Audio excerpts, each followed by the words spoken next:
for business confidence? Insecurity. Yeah, and outrightly, anybody doing business, you start feeling that I can be caught up in the mayhem anytime. And it's really scary.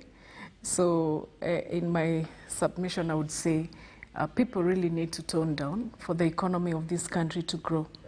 Otherwise, we might keep moving 2 steps forward and 3 steps backward. All right. Are you confident that come the referendum, if it will come to pass, that this will transform the country, especially some of the key proposals that are contained really in the BPI document? So we hope, and I feel I'm really confident because I have read the document and I've gone through some of the quotes that are talking about business.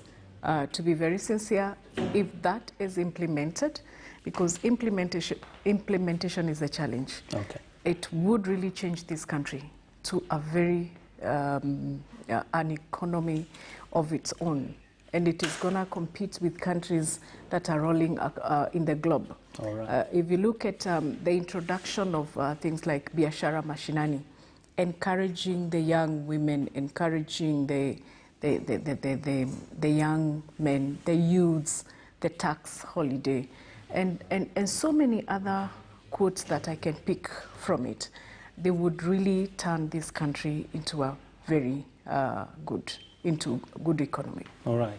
And Mary, let's now get into what you really are passionate about when it comes to the entrepreneurial culture in the country. Talk to us about some of the key developments around ease of doing business and, of course, opportunities for women in the economy. Of course, when we look at legislation, we are not where we were before, and we have seen introduction of new laws in the last 10 years, you know, things that are supporting women, and of course, even in the financial engagement, we have seen women being supported from all quarters. And what we could be missing, the challenge that could be there, and the link that could not be there right now, is to ensure that these women are given enough capacity to ensure that they are able to partake of the opportunities that are there on the table. If you look at a law like the 30% procurement, which is still very low, the uptake is still very low, in fact below 20% uptake. So you figure out that if you look at the challenges that are causing that, it is because most of the women do not have the prerequisite documentation to ensure that they are tapping into the opportunities that are there. Look at the Women in Enterprise Fund. You'll hear every other woman saying that I need funding for my business, I don't have collateral. But the government has various funds that can be channeled to the common business person, including the Mama Mboga, to ensure that the challenge of financing, the access to finance, is eased. And that is there. However, we still have a long way in terms of the women taking up the step, initial step, before anybody else pulls them into that. All right. And finally, from where you sit, what are some of the key issues that must happen in 2021 to even up the landscape? Truly speaking, we must ensure that there is fair competition. And to have fair competition, it is to have good environment for business, just to ensure that every other business person is very confident, is very comfortable, and also there must be political goodwill. We do not need power intimidation.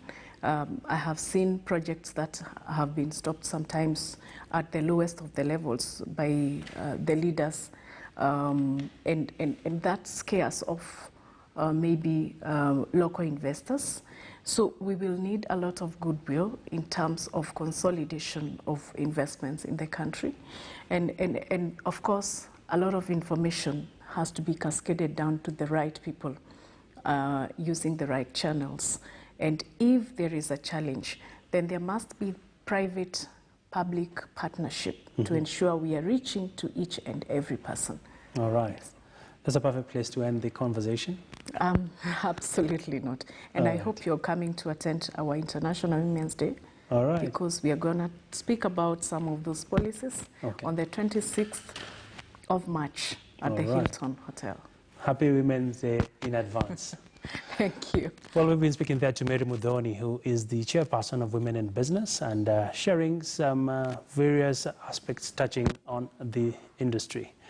Well, we want to wrap up the show and leave you with this week's edition of Women in Business, if my director permits me.